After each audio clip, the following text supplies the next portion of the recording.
जरी असलं तरी सुद्धा आपलं जे नेतृत्व आहे म्हणजे फडणवीस साहेब म्हणा किंवा शिंदे साहेब असलेल्या आमदाराला 2 कोटी मिळाले तर मला नसताना सुद्धा 20 कोटी मिळतात.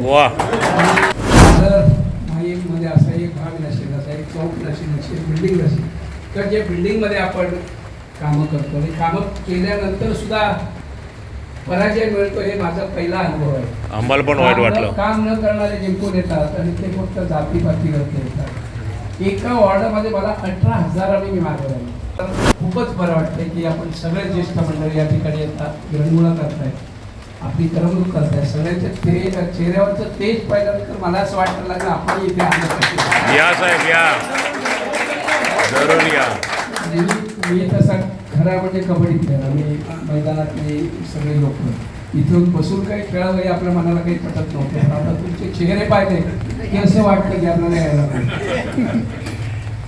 मित्र, मी आता आमदार नाही याची पूर्ण आपल्याला कल्पनेची मला सुद्धा आहे. दादर मध्ये असा एक भाग नसेल, असा एक चौक नसेल, बिल्डिंग नसेल तर जे बिल्डिंगमध्ये आपण कामं करतो आणि कामं केल्यानंतर सुद्धा पराजय मिळतो हे माझा पहिला अनुभव आहे. आम्हाला पण वाईट वाटलं. काम न करणारे जिंकून येतात आणि ते फक्त जातीपातीवरती येतात. एका वॉर्डामध्ये मला 18,000 मी मागे राहिलो. वॉर्ड क्रमांक 190 आणि जो भाग आहे अर्थात तो समाज सगळं तुम्हाला माहिती आहे. ती सगळी मतं आपल्या विरुद्ध गेली. 18,000 मताधिक्य तिकडे मिळालं आणि नंतर आपण सगळे सुशिक्षित, काही बाळासाहेबांना मानणारी, काही उद्धव साहेबांनी मानणारी, काही राजसाहेबांना मानणारी, काही कामाला मानणारी, अशी सगळी माणसं होती. ती मतं थोडीशी विभागली गेली आणि साधारण 1000 मतांनी आपण मागे राहिलो. पण मला कधीच आपण पराभूत झालं असं वाटलं नाही, कारण आपलं जे प्रेम आहे ते प्रेम सतत मिळत राहिलं आणि ते मला आपली जी अशी इच्छा आहे की आपल्याला आणखीन याच्यामध्ये काही वाढ झाली पाहिजे.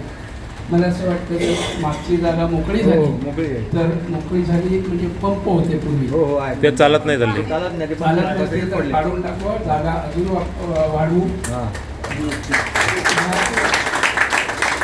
या जागेला सुद्धा परवानगी नव्हती. आपल्याला माहिती आहे एखादं स्ट्रक्चर उभं करायचं असेल तर त्याला परवानगी लागते, परवानगी नव्हती. पण नंतर आयुक्त लेवलला आपण ती परवानगी घेऊन झालेलं आहे, इथंही होईल. आपल्या माहितीसाठी सांगतो, मी पराभूत जरी असलं तरी सुद्धा आपलं जे नेतृत्व आहे म्हणजे फडणवीस साहेब म्हणा किंवा शिंदे साहेब असलेल्या आमदाराला 2 कोटी मिळाले तर मला नसताना सुद्धा 20 कोटी मिळतात.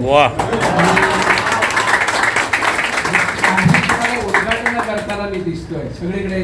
अर्थात समाधान म्हणजे माझा मुलगा आहे, हे लोक आणि शाखा प्रमुख आमचे ती लोक जाऊन कामांची उद्घाटन करतात. कारण आपला पिंड आहे हा काम करण्याचा पिंड आहे. राजकारण करून आम्हाला कोणीतरी मानावं किंवा आपल्याला मतदान करावं अशी काही अपेक्षा नसते.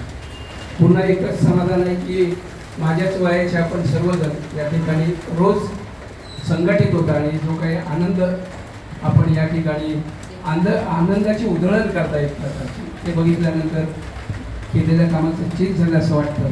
आपण पाहिलं असेल तर इथून बऱ्याच ठिकाणी आम्ही असे ज्येष्ठ नागरिक कट्टे बनवले. काही ठिकाणी म्हणजे जर प्रभादेवीला गेलात ते रिलायन्स मॉलच्या समोर ज्येष्ठ नागरिक कट्ट्यामध्ये आम्ही TV वगैरे लावतो आणि ते काळाची गरज आहे. तिथली जी घरं आहेत शिवाजी पार्क आणि प्रभादेवी याच्यामध्ये फरक आहे. तिथली घरं चांगल्या छोट्या छोट्या 10 बाय 10चं घर आहे, मुलाचं लग्न झालं आहे, वडिलांना कुठे जायची ही चिंता आहे. तो बिचारा जाऊन कुठला तरी त्या जे काही ज्येष्ठ नागरिक कट्टे आपण बनवलेले आहेत त्या कट्ट्यावर बसतात आणि आपल्यासारखाच तेही आनंद घेतात. मला असं वाटतं हे खूप मोठं काम आहे आणि त्या कामासाठी स्फूर्ती मला असं वाटतं याच्यातून मिळते. आपण सर्वजण या ठिकाणी उपस्थित राहिला. जे काय आम्ही छोटं केलं त्याच्यासाठी मला असं वाटत नाही का एवढं मोठं काम आपण केलं की ज्याचं आपण गुणगौरव करावा. पण तरीसुद्धा आपण मोठं मन दाखवून जो आमचं स्वागत केलं त्याबद्दल मी मनापासून आभार व्यक्त करतोय. आणि सगळ्यांना सिद्धिविनायकाकडे मी आता सिद्धिविनायकाचा अध्यक्ष आहे.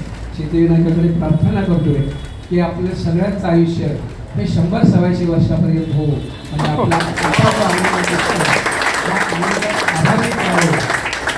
पुन्हा एकदा सगळ्यांना आभार. झालं ना तुझ्याबद्दल बोलू काय? धन्यवाद. आता माझे कार्यक्रम राष्ट्रगीत आणि मग जेवण. राष्ट्रगीत आणि जेवण.